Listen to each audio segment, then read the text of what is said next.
મેઘરજમાં સત્તાનો પવન બદલાયો. કોંગ્રેસનો પ્રમુખ અને સત્તા ભાજપની. કોંગ્રેસની વધુ બેઠકો છતાં ભાજપે સત્તા હાંસિલ કરી. કોંગ્રેસના 11 સભ્યોમાંથી 2 સભ્યોએ ભાજપને ટેકો જાહેર કર્યો. એક અપક્ષ તેમજ 2 કોંગ્રેસના સહિત 13 બેઠકો સાથે ભાજપની સત્તા. ચૂંટણી હોલમાં 2 કોંગ્રેસ સભ્યોએ ભાજપને આપ્યા મત. કોંગ્રેસના સભ્ય ભરત ખાંટ ભાજપના ટેકાથી બન્યા પ્રમુખ. ઉપપ્રમુખમાં અરવિંદ ખરાડીની ચૂંટાયા. વધુ બેઠકો છતાં કોંગ્રેસે સત્તા પર આવવાની તક ગુમાવી. Reporter Jayantibhai odd, Meghraj. ખાંડ ભરતભાઈ નાનજીભાઈ કોંગ્રેસ પાર્ટીના સભ્ય તરીકે ચૂંટાયો હતો, પરંતુ મને આમ થયું કે મારે કામનો વિકાસ કરવો છે. તેના માટે કોંગ્રેસ છોડી અને ભાજપની અંદર આજે જોડાયો છું પાર્ટીમાં.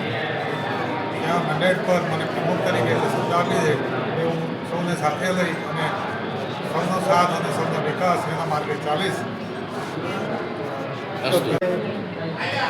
મેઘરજ તાલુકાની તાલુકા પંચાયતની પ્રમુખ અને ઉપપ્રમુખ ચૂંટણી હતી.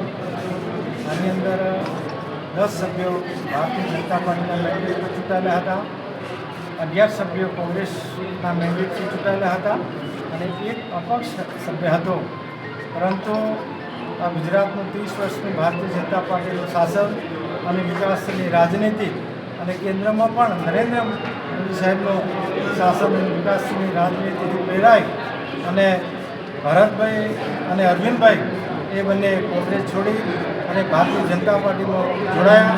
એમને પોતાનો કેસ ધારણ કર્યો અને એમને ભાજપના સદસ્યોના સમર્થનથી આજે તાલુકા પંચાયતના પ્રમુખ અને ઉપપ્રમુખ બનાવ્યા છે. ત્યારે બંને પ્રમુખ અને પ્રમુખને અભિનંદન અને શુભેચ્છા આપું છું.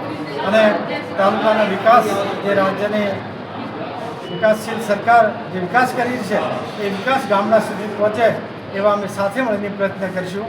અસ્તુ વંદે માતરમ. ભારત માતા કી જય.